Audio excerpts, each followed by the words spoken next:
So tell me about the history. Like, how did this place get established? Tell me So that. this place was originally established in like 1992 by John Gesick.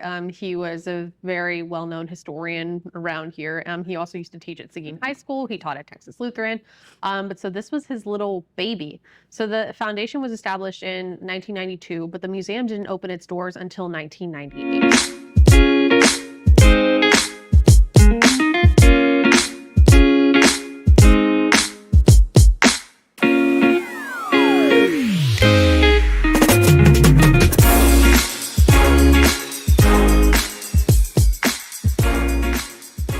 Another episode of Discover Seguin, and today we're at the Seguin Heritage Museum, downtown Seguin, and I'm with Alex, Thompson, and Donna Brawner.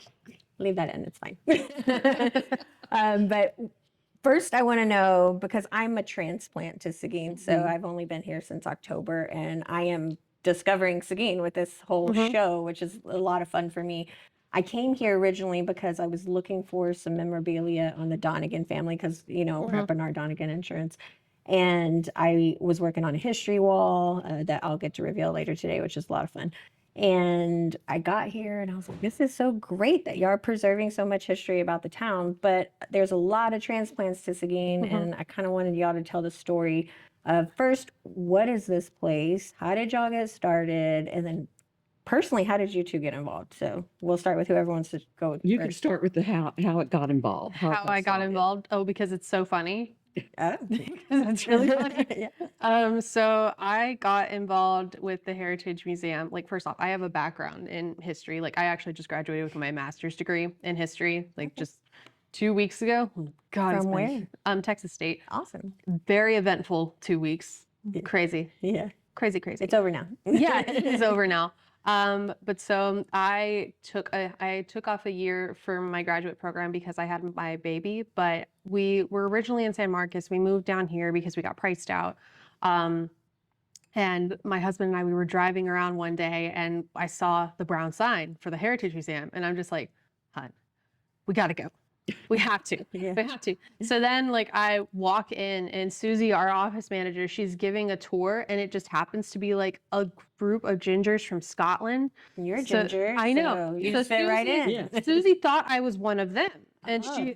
she was like in the beginning of her tour, and she's just like, yeah, you can just like pop on in. And I'm just like, oh, okay. And like, I'm 7 or 8 months pregnant at this time, and it is hot. Yeah. It is hot. But so like I'm going around and like just enjoying the sights, and I'm trying like to just like step back, and I'm just like, oh my gosh, this is really, really cool. Susie didn't realize that I wasn't a part of their group until we got upstairs. And there was like a question that was asked about like German immigrants to the area, and it was about like the Adelsrhein, which was a German immigration movement from 1842 to 1848. It's what gave us a lot of the German towns in this area. So like New Braunfels, Fredericksburg, Burney, were along the German belt. And I was working at Kreischer Brewery and Monument Hill State Historic Sites at the time, which is like a German Texan heritage site. And then I piped up like, I know the answer to that one. And she's just like, oh, you're not with them? She knew. Yeah. And I was just like, no, I'm not with them. But I was just like, but I really love this museum. I will be back. I just need to pop this baby out really quick. And then I did. I came back when my son was 2 months old, and he's basically a museum baby now. And it's, he's a museum baby. He's in the back doing tours right now. He will give you a tour in all seriousness. It's actually really cute. Like, he'll crawl around and then he'll sit in front of a case, and then he'll start like pointing and then going blah, blah, blah, blah, blah, blah, blah, blah, blah, blah. Like, of course, it's not like Juan Seguin came through this area in the 1820s. Nothing like that. But in baby language, it probably is. I know. It Yeah, it really could be. Yeah. Yeah, he could be a genius, and we just really can't understand it quite yet. Yeah. But yeah, that's how I came that's here. how you got here. And how long have you been here? Well, my family, the Brawners, came here to Guadalupe County in 1858. Okay. So when I taught high school, and I taught photography and journalism for years in newspaper. So I came in one day and I just said, I would like to help scan the negatives for y'all. And at that time, my services weren't needed. So when I retired, I came back to Seguin and I came in again.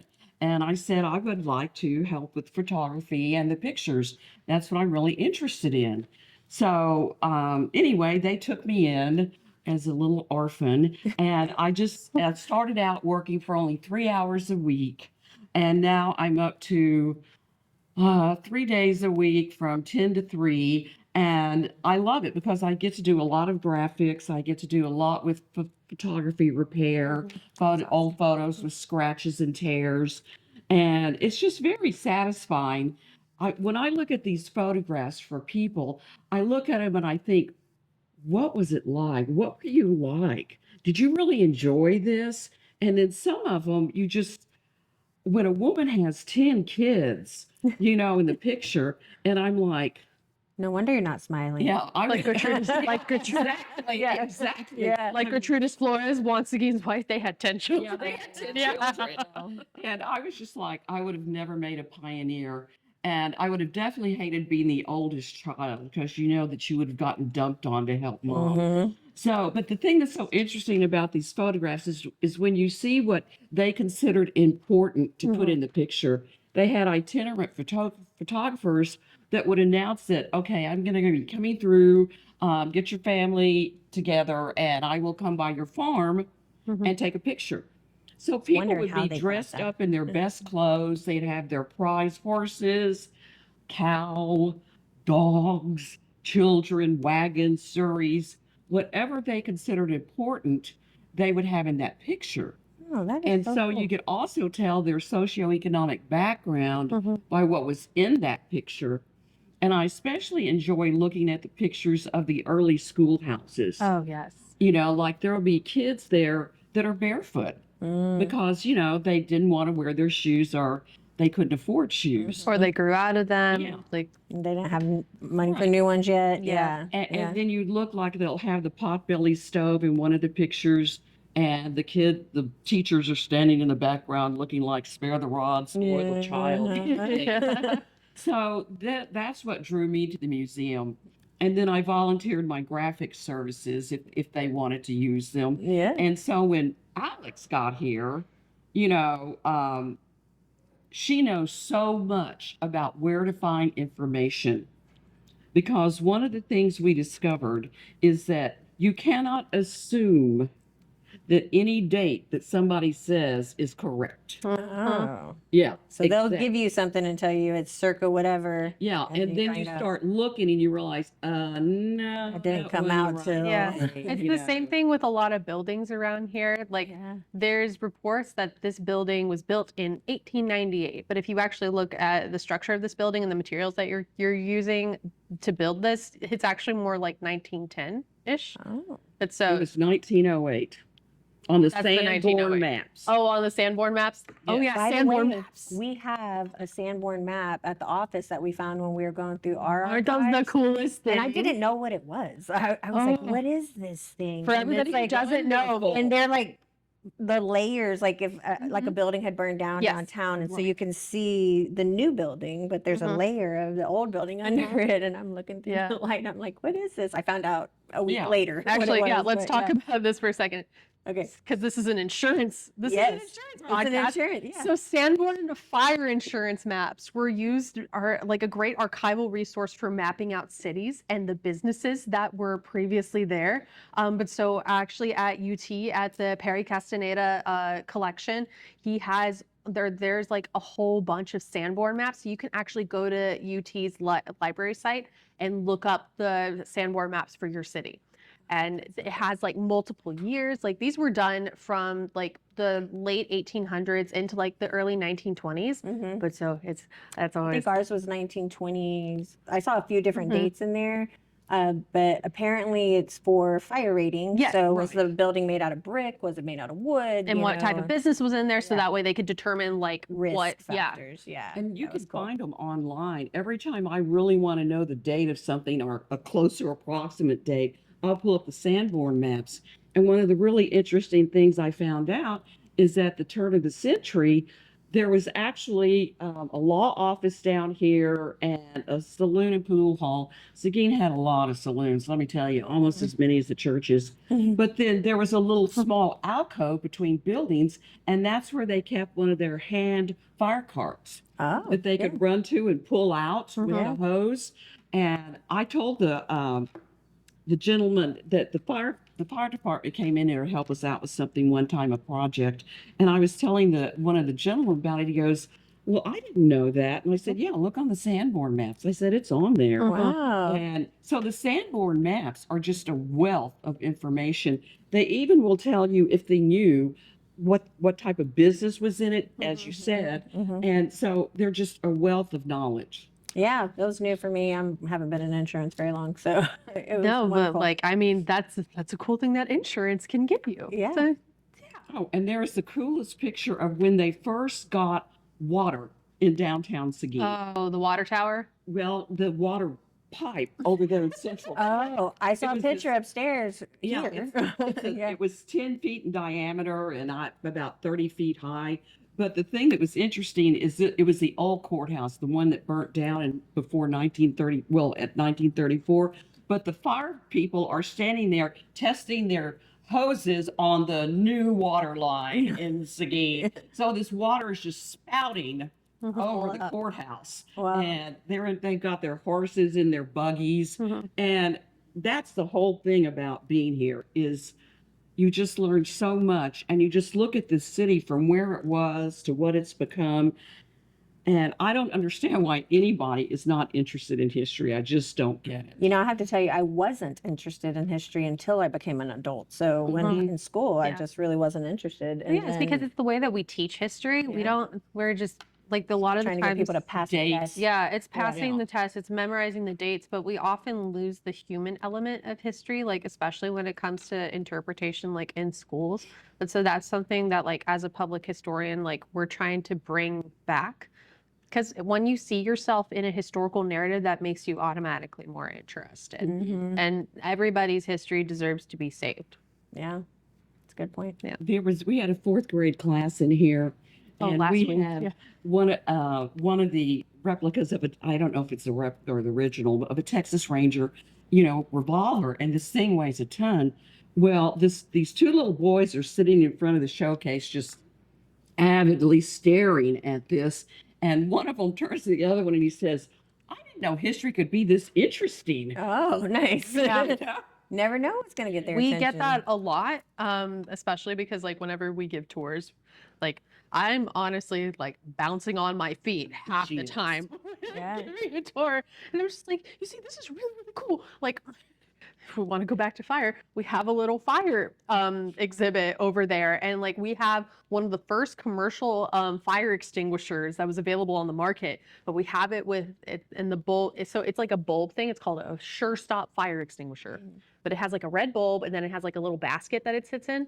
Our bulb is actually still intact with the original carbon tetrachloride in it. Oh, wow. Yeah, so that's like really rare. But so like I get so giddy every Yeah. time that we go past the fire one, and I'm just like, did you know that we had the second professionalized fire department in the Yeah. entire state of Texas, and here's a fire extinguisher. I love it.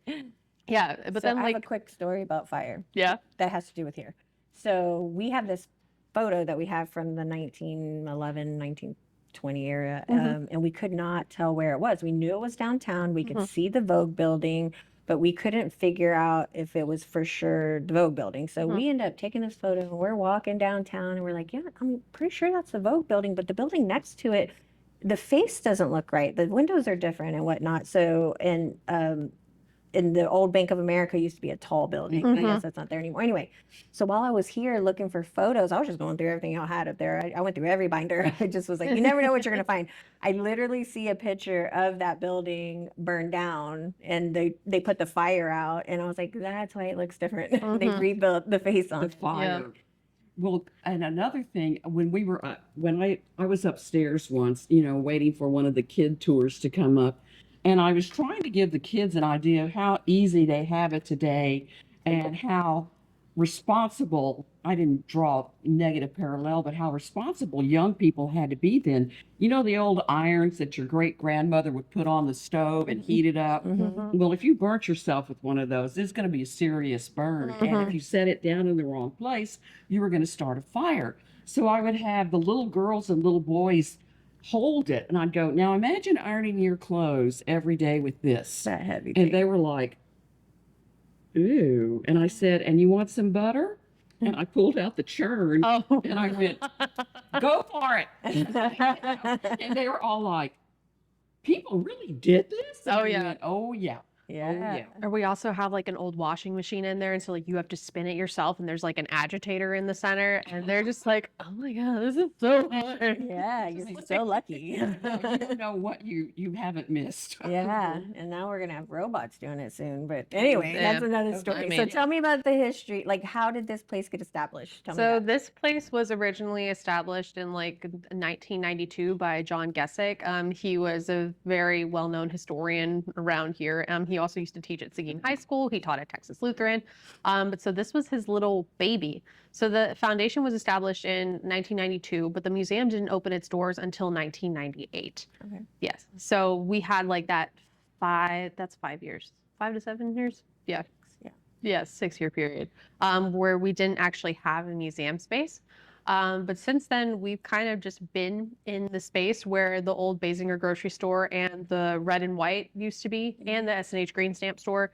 This has been our space. So we actually have this space. It's donated to us by the Basinger family. They still have like ownership over this building, but we get to have it and do whatever we want with it as long as we keep it as a museum. Oh, nice. Yeah.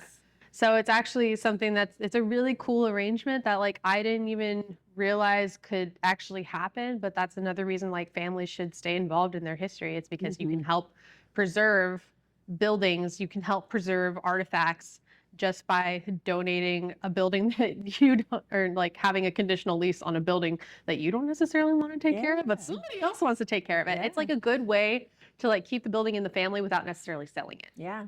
And So- also the ambiance is here. Oh, yeah, You absolutely. know, the old tin ceilings, Mm-hmm. Yeah. very little has been A lot of changed. character. Mm-hmm. So tell me, how do y'all stay open? Like money wise, like what are y'all doing to stay open? It's a challenge. Yeah. We have fundraisers that we do every year. Like I do a calendar, a historical calendar every year that's sold at Parker's Pharmacy and here pretty much.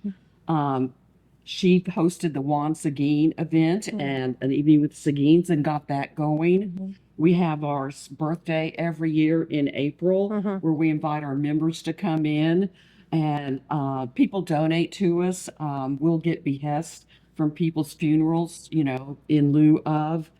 And basically, it's a lot of grants. Yeah. We go after grants, and she can speak more to that than I can. Yeah, we have a lot of grants that we try to go after. Like we've gotten some grants from the city that have been really helpful.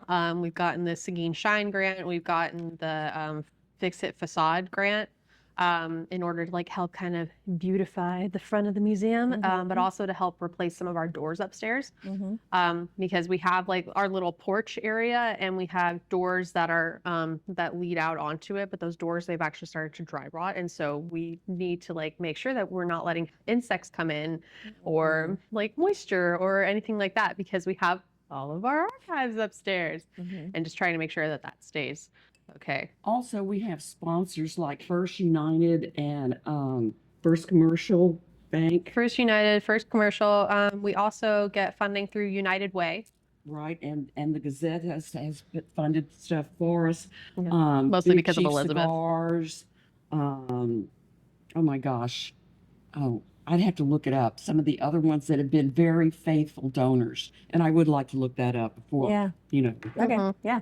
So we talked about this off camera, but right now a lot of your donors and I assume members are an older generation. Yes. I don't know how old you are. You're probably one of the younger No, she's the young. historian. Yeah. She's the baby. The baby, and then you're raising another historian baby over here. Yeah. Yeah. I joke that he has more archival experience than the average person. Very true. Yeah. But I'm 26, so but I'm just like, I know that I'm not like, I know I'm not typical, but that's what I'm trying to like change the face of. Like when people, sometimes like younger people will come in and then they'll either see someone who is like, our average volunteer is like what, 60? I'd probably up that a little bit. Yeah, Yeah. 60, 65-ish. Um, but when they like see an older volunteer or they see me, they're just like, oh my God, someone young? Someone young? Yeah. Yeah, and I don't know. It's To just get the word out, though, you're going into schools now. we're going into schools. We've actually started planning with some of the Seguin ISD schools. We also want to get into Navarro. Okay. But so Navarro just north. But Mhm. since we're also technically the County Heritage Museum, we could also go to Shirt Cibolo, Universal City. We could go to Marion. The field trip last week was actually kids from Marion. Yeah. So yeah, but we're just trying to figure out ways to get kids interested, to get young adults interested. And also like part of that is like changing the way that we have people donate money. We don't always need like big amounts of money. I think that we've seen like, especially like in political campaigning, of people can make really small donations, but if you have enough small donations, they end up being like really large. Yeah. And especially since we're going through like economic tough times right now. Mhm. And if you are a younger person who is like paying $2,000 for rent, that's my actual rent. And you have like maybe like a certain amount of money that's coming in every month, like our cost of living is going up so much Mhm. and our bills are going up so much. Mhm. But we want to still like we still want to preserve and like use our So if monies you in had the like way a that we care about. $20 a month, if somebody committed to like $20 a month, Or even just something like that, $5 a or month. $5 a month. Yeah, like Yeah, something that's really small. doable. Yeah, That's- exactly. you're giving up one cup of coffee. Yeah, Less one than cup one of coffee. We'll because give they're them more ice than water $5. too in the summer. Yeah, we do give a lot of people ice water in the Yeah. summer, particularly our mailman. Yeah. Shout out to Brett. Good Love dude. it, love it. Yeah. So what are some, give me a little history about Seguin. Like, there's a lot of people, like I said, moving here. Where did Seguin come from? Tell them, let's pretend they know nothing. Okay. What would you say? So Seguin was originally founded on August 12th, 1838, and its first name was Walnut Springs. Yes. Yes. It was also halfway. Texas Rangers were the first ones. They would rest here because it's halfway between Gonzales and San Antonio. So they had walnut trees to rest under, ample water, and it was beautiful. And so they started coming through. And then in 1838, they decided they would make it into a city. They surveyed it. They started selling lots. Well, the lots were being sold in 1832. Yeah. That's when they originally started doing Right. it. But so there was 33 Texas Rangers that decided to buy lots in the area that is now Seguin and also just south of Jose Antonio Navarro's land tract. We actually have a photocopy of the document over there, and we actually have the original deeds for the land Yeah. in the building. But so it was Walnut Springs for 6 months in 1838. And then February 2nd of 1839, it got changed to Seguin to honor Juan Seguin Yeah. and his contributions during the Texas Revolution. Juan Seguin did not live here that long. He only lived here for like, what, 2 years? Something like that. He had the post office. Oh yeah, he did have the post office. He was the post office. He was the postmaster for Seguin. Kind of taking over his dad's lot over in San Antonio. His dad used to be the postmaster for Seguin, or not Seguin, San Antonio. But yeah, so that's when the town started. It was still pretty small. Then you have the German immigration movement, the Adelsverein, in the 1840s. That brings a lot of people this way. Seguin's kind of just always been like growing like slowly, but just like the past 4 years, that's been absolutely insane. That's an exponential population growth. I think, I think in 2020 we had like with the 2020 census, it said 27,000, but now we have like 36,000. So that's 38 according to the EDC as of January, and then their estimate is that we'll be at 50,000 in the next 4 years. Yeah, they have 17,000 permits already being built right now. So, isn't that crazy? Yeah. I don't know where they think we're going to put all these people. Well, that's why Navarro is getting flooded. Navarro's getting flooded so much. Yeah. Hit the hardest. Yeah, when I was talking to Wilford out there at the Red Barn the other day, he said that, because of all that development, there's a lot of deer coming and eating up his crops. And so it's just, unintended consequences for growth. It's good, it's bad. Yeah. But also 123 is getting expanded as well. So like there's 46. Yeah. 40. I live off of 46. Yeah. Yeah. No more. Yeah, but so like development is having to happen at such a fast rate, but with the pressures of development, that's why historic preservation is so important, because once something is gone, you can't get it back. Yeah. Like what I was talking about earlier, we were talking about cemeteries. But so like cemeteries accidentally getting bulldozed over, people's home, like historic homes getting bulldozed over, like when you lose it, it's gone. Yeah. So that's why it's really important to like have these talks about historic preservation while we are developing at such a rapid rate. Right. Yeah. And you're on the board for the historic preservation for Guadalupe County or Seguin? Yeah, so I'm on the Guadalupe County Historical Commission. Yeah. I'm the secretary right now. Okay. But so But I'm there's off. conversations happening, I assume. Yeah, that so lead to- there's a process called Section 106 that whenever somebody wants to build something in Guadalupe County, they have to do like, it's called a historic resource survey, or Section 106. They have to like survey the area that they're trying to build in and make sure that there's nothing historic there. So they do their preliminary report, they send it over to us. We can like fact check it, and we either like say yes or we say no.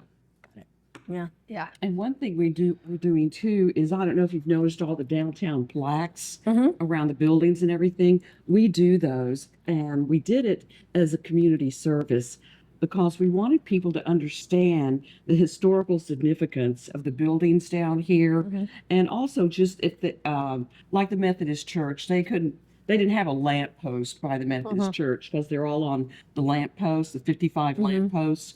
And so we filled up about 45 of those lampposts. But we wanted people, as they're strolling through Seguin when it's cooler, to actually understand the history and who did all this and who was responsible. And now we're going to take it a step further.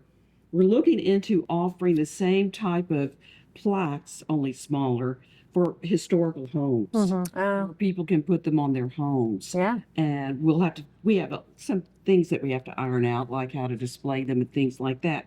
But it's all an ongoing effort, and to make people understand that, this is something we need to keep. Yeah. We don't need to always be tearing stuff down and then replacing it with not so attractive stuff. Yeah, especially when you're getting into a historic area, you want to keep that look, and that's what makes a downtown such a great thing to visit is the architecture and the history. So and the stories, And so that's part of our outreach is if people look at these plaques, they'll see the Seguin Heritage Museum logo on it. And so it's just kind of like a silent salesman to get people in. And I have to admit that, like KWED and the Gazette and other news sources here have been very supportive of our efforts to get things out to the community. Yeah, I love that. So we talked about events. Do you have anything? Well, you just had your birthday in April. We had our birthday in April. We What's had Evening with the Seguins at the end of April. Was that your first time? Yeah, that was our first like public outreach event for the museum, and it's almost 30 years of existence, which is crazy. It was highly successful because it she set it up to where presented the historical perspective, and then she had the foremost scholar on Juan Seguin. Dr. Frank de la Teja. He is, he's like the foremost scholar on the Seguin family. Because like Juan is great, but have you heard about Erasmo? Yeah. Erasmo Seguin. That man. Yes. What a character. So I had Dr. de la Teja there, but then I also had descendants of the Seguins there. And so talking about like the academic perspective versus the lived reality. Right. I was going to ask you that if they were still around. Oh, yeah. Yes, There's they're a lot of still Seguins that around. live here. Definitely. There are a lot of them. Yeah. They definitely are. And so since that one was so successful, as we're all walking out the door, we have the Palace Theater, which Danny Daniels graciously let us use.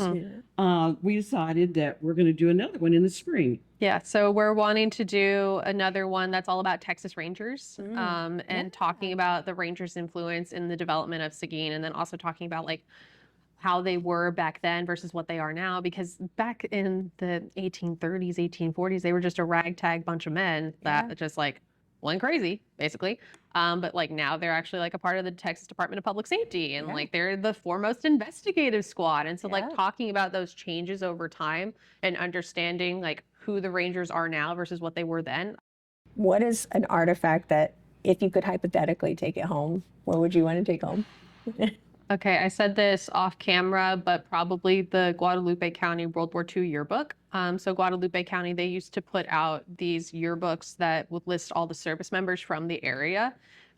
It would list where they were from in the county, if they like went to the high school, where they served, when they got out, and it would also have like their military photos. And so it's actually really cute. So that would probably be one thing that I would take, but I would also take the cigar box. So like I'm like a 5th generation Texan, 5th or 6th. Like I think at that point you're just Mexican or Spanish after that. But my great grandfather, he actually had a cigar factory in Shiner, and I actually just I wrote the historical marker for that on the state level, and it's actually up now. They put it up. Nice. But so I was giving a tour like a couple of weeks ago, and we were stopping in front of one of our exhibits, and I saw one of the boxes, and I was just like, what the heck? Why is this here? Why have I never seen it? Because it just got put into that display. And I about lost my mind. I lost my mind. And I'm just like, oh my God, it's a Katie Lee box. And like People are around you going, what? yeah, this What's poor couple happening? from Kansas, they're just like, what is she going on about? And I'm just like, you don't understand. This is my great grandfather's cigar factory.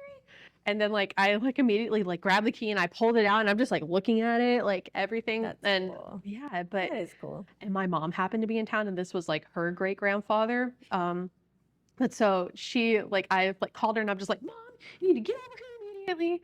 And she came in, and she was just like, she started looking at the box, and she like started crying. And she's just like, I used to keep my crayons in these as a kid. Aww. And I'm just, but the one that we have is wooden, and hers was cardboard. So like that shows that it's one of the first boxes that they put out. Yeah. That's Yeah, awesome. How about you? What do you want to take home? Well, I was sorting through one of the offices up there one day, and I found this wonderful framed artifact from World War I, and a mother had made it from her son being in World War I.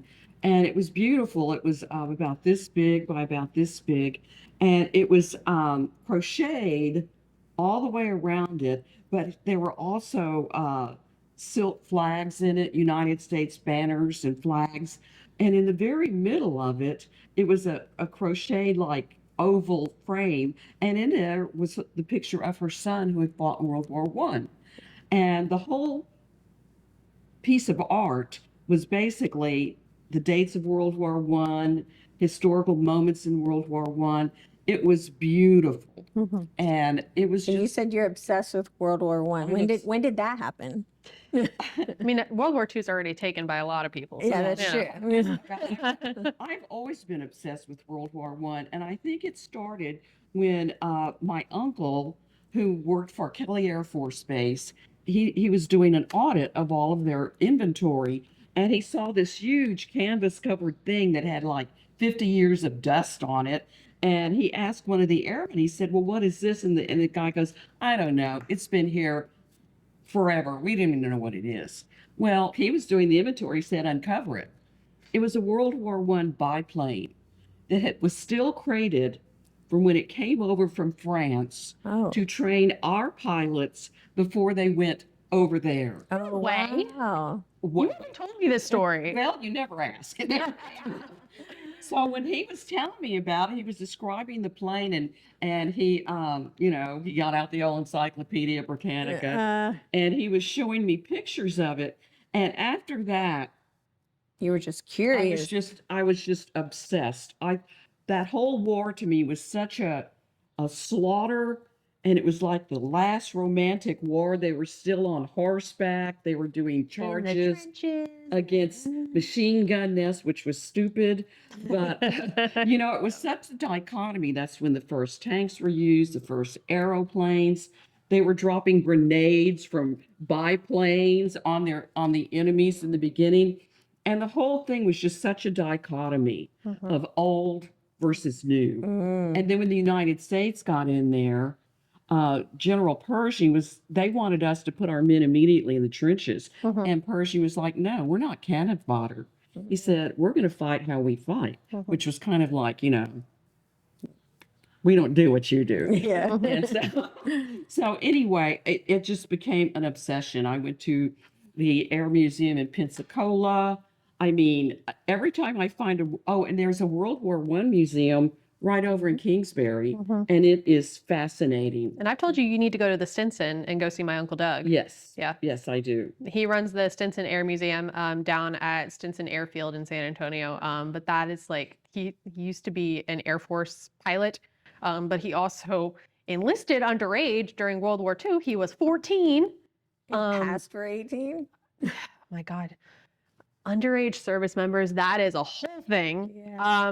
But now the man is 94. He still drives. He's a very good driver. He's a better driver than I am. And like, he's still very with it. But like talking about museums like that, like his museum is filled with just all these planes, and then he even has stuff from NASA as well. It's basically just like all of like aerospace. Yeah. I wanted to add something about World War I that my dad told me. Dad served in World War II. Old Seguin people will probably recognize the name Carlos Brawner. He's a real estate broker. But he was telling me that after World War I, down Interstate 90, that Seguin had planted what they called the memorial oaks. Mm. And they were planted every such a distance. And unfortunately, when he took me out to see them, a lot of them had been bulldozed to improve to widen the highway. But I found it fascinating that Seguin had planted this whole thing of memorial oaks down 90. I think it was almost to the county line. Wow. And there's just nothing left of it. That's sad. So one of the things I'd like to ask on this at the end of the episode is, what is something in Seguin that you suggest people should go see? Now, normally people would tell me favorite restaurants, things like that. Oh no, But we're not going to talk about that. no, We we're want to not talk gonna go about down what that do we road. need to go see? Where do we need to go see? What do we need to go visit? Well, I think other than the museum, obviously, Shameless plug. I think Sebastopol. Yeah. Okay. Sebastopol That's is the really concrete cool. house. Yeah, so that Yes. is a limecrete structure. It is actually on the National Register of Historic Places. People don't really know this, but Seguin used to be known as Concrete City, USA. Because they had over 300 concrete buildings. Yes, and we had the first iterations of modern concrete. They were developed here. We also had one of the first hydroelectric dams Yes. Oh. in the And we were 1800s. one Yeah. of the first cities in the United States that had electricity. Mhm. Believe it or I think we were the 13th city. I could Yeah, be something wrong. like that. Yeah. It's Y'all got cars pretty quickly too, because Yes, we how did. we got started, Hugh Donegan, in 1911, cars had been on the scenes like 12 years or something like that. yeah. And he saw a need for insurance for them, so he started selling car insurance, and so we have these photos where Mhm. it's still horses, but you still see, you see some of the Right. cars and stuff, which was really cool. So Yeah. yeah. It's like that goes back to like the dichotomy of World War One, like Mhm. just seeing like the old and the new. And like Yeah. that's one of the really cool things, like when you look at these old photos of Seguin, like especially like we have photos of the old trolley that used to come from the train Oh. station. And so like you'll see Ma the mule pulling her trolley, and then you also see like a 1930s like Ford with Yeah. like suicide doors and everything. Yeah. And you're just like, that is so weird. Yeah. Yeah. Really cool at the same time. Yeah. What I think was interesting is also they used to hold cotillions. Like this was Yeah. known the upstairs was known. It was a theater, but they Mhm. called it It was the Kempstein Theater. yeah, and they had to call it a theater, but there was another word they used for it because basically ladies could not go into public situations like that. It had to be called a theater. But they also held cotillions. Mhm. They'd have their coming out balls. And I read this one article in the Seguin Gazette that was hysterical. Of course, the ball didn't start till 9 o'clock. And then at 11 o'clock, they had a supper. But what was interesting is they didn't go home till 4 or 5 in the morning. Yeah. They literally danced all night. That was the fun thing about looking up some of these newspaper clippings of seeing like so and so hosted so and so, or Oh, yeah. you know, and they had an evening of refreshments or whatever, but they just were in people's business for the newspapers, gosh. which is Well, crazy, people right? turned it in because they wanted their name. Yeah, Like so and so came to visit so and so. yeah, from San Antonio Well, or only whatever. so and so would have found that interesting. Yeah. But I guess if you wanted to keep up with your neighbors. Yeah, but Yeah. also like the thing that always is really funny to me when we look through those newspapers, like in an era of medical privacy, of HIPAA, they would put what people were like, people would go to the hospital and then the hospital would release the names and like what they were in for and when they were expected to be discharged. Wow. Yeah, crazy. All of in people's business. Yeah, all of people's business, like not even just like at your home, but at the hospital too. Like, I did love that though when you're looking for history on somebody. So I found Hugh's dad's funeral obituary, and it gave the history of when they moved to Seguin and where they moved from, Right. siblings, and that he had, I think, one leg from the war, and just it was. I found out just from the obituary. You Yeah. know? Nothing was private. Nothing was private. Yeah. Yes. One citizen died of a heart attack at the dinner table and his face fell down into the food. And I couldn't believe that was actually in the newspaper. And that's what they put in. You know. Wow, I love it. Yeah. it's funny what stuff they actually like straight out say versus what stuff they code in the language that they use to write.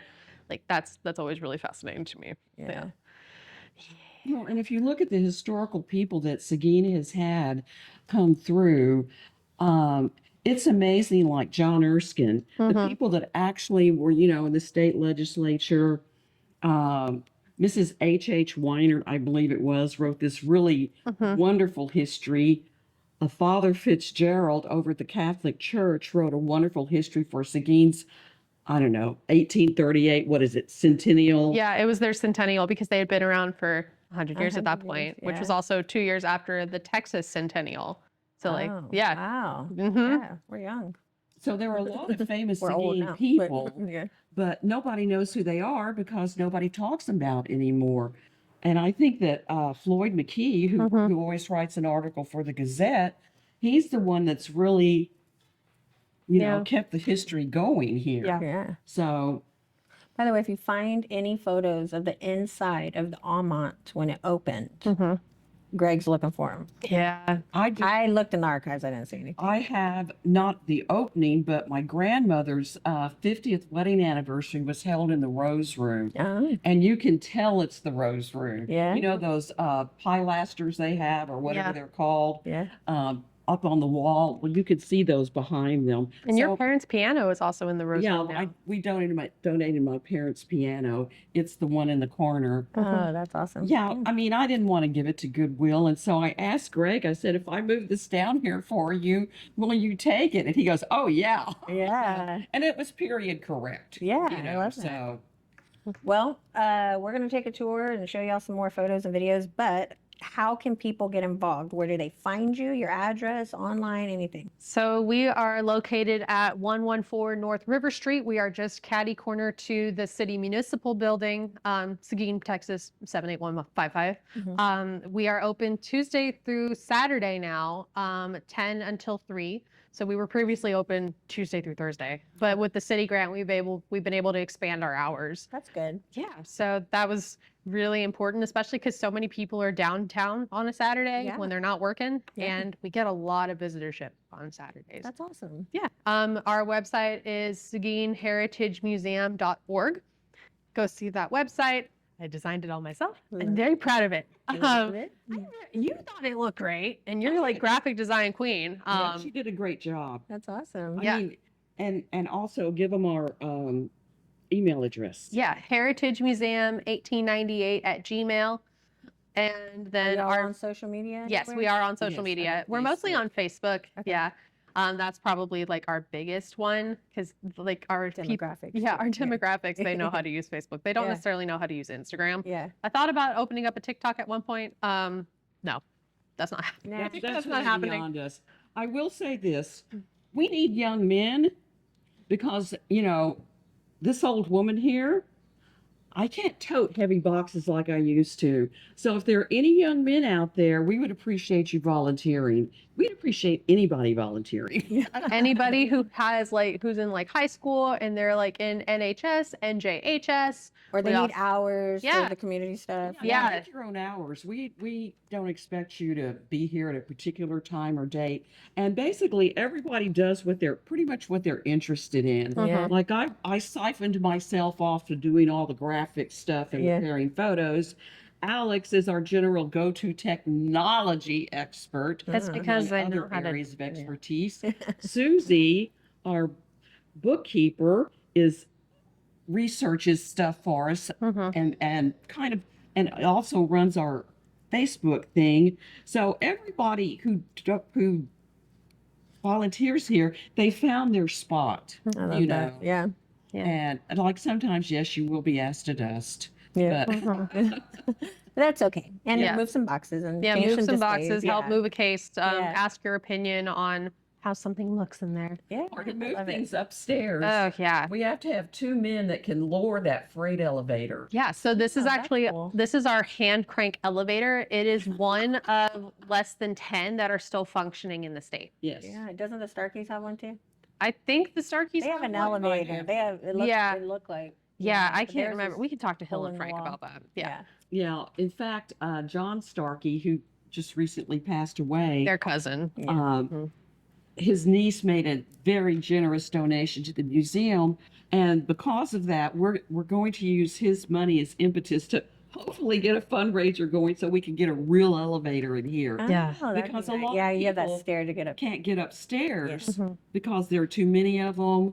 They're not, they're not really code. Yeah. And so a lot of our older people just can't get up there. Yeah. And there's so much up there to see. Yeah, let's go up So- there. Well, we're gonna go Yeah. take a tour. So Yeah. thank you so much for doing this interview. Our door.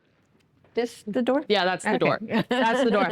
But so whenever you start at our all of our exhibits, we start at the very beginning. Got it. So we talk about how Texas used to be covered by an ocean. There's actually like a little diagram that we have right here, and there's my beautifully Sharpie outlined Texas right there. But so you can see that Texas is entirely covered by water. Oh wow. So, and you see that like the northern boundary of Texas where the Red River is, like that's the very edge of the Western Interior Seaway. But so that's why we have the aquifer system that we do, because we live on top of a coral reef. Oh yeah. Yeah. Nice. But so we have a whole bunch of artifacts from the Cretaceous age. So like this is like our natural history section, but like we have some fossils and rocks. We have some limestone.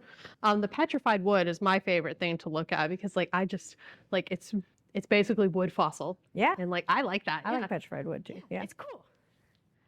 Love So- it. You got anything cool down there? Shark teeth. Kids really like the shark teeth. Oh wow. They're just like sharks were here. yes. And I'm just like, Sharks are yes. Here. Yes, they were here. So we have a couple different irons here. We have like, yeah, that's a candle mold. hmm And over here That's cool. is the guns that the young men found quite Oh fascinating. yeah. yeah, Raiders. this is our Texas Rangers exhibit right over here. And then we also have the Republic of Texas. So these are right next to each other.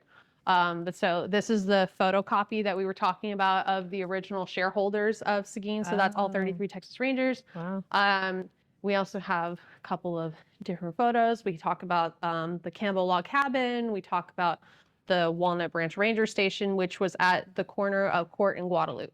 Okay. And this is the gun that is a replica of the Colt firearm. Well, it might be the original. Is it a replica or is it one of the originals? I cannot remember right It now. says But replica. anyway, if you take this thing out, you try to hold it. I cannot imagine. It is so heavy that I cannot imagine men on a horse chasing after somebody, actually holding that thing steady enough and aiming it Yeah. and shooting. It's just like, how did they? These guys must have been Yeah. really strong. Yeah. And I can remember when Sebastopol was just a ruin.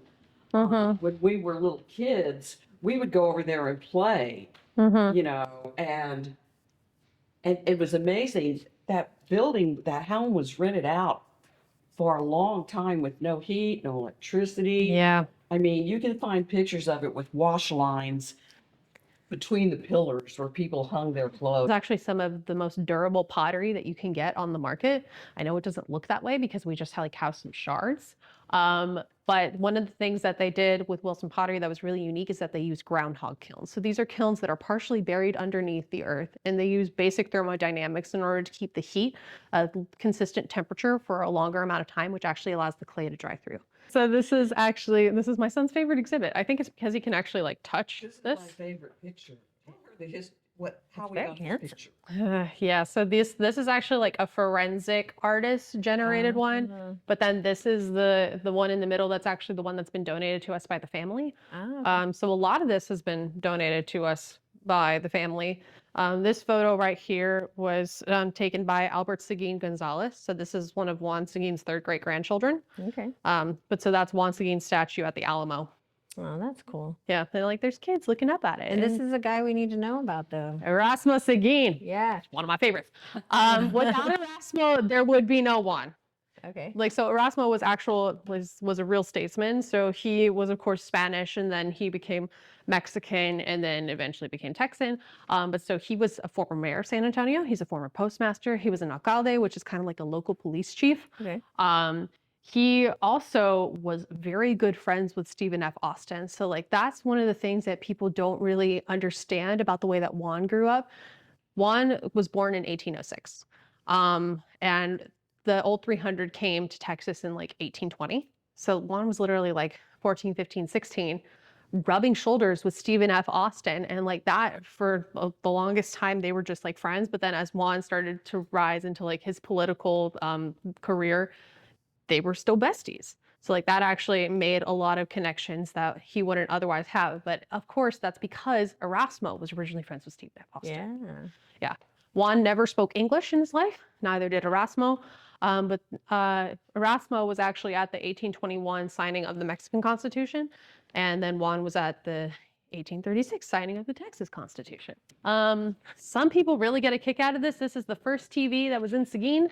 This is from 1941 Philco. This used to belong to the Vivro family of Vivro's Hardware. Yeah. So you have a lot of great stuff here. This is only the downstairs. There's a whole upstairs still that we have not, we didn't have time to show you, but that's our kids area. Yeah. Yeah, it's a perfect, it's set up like classroom and all. Well, we have a classroom, and then we have the model Basinger grocery store as well. Oh, yeah, so kids really like that. Yeah. So come in, take a tour, give a donation, volunteer. Tuesday through Saturday, 10 until 3, 114 North River Street. All right, we'll see you on the next episode of Discover Seguin.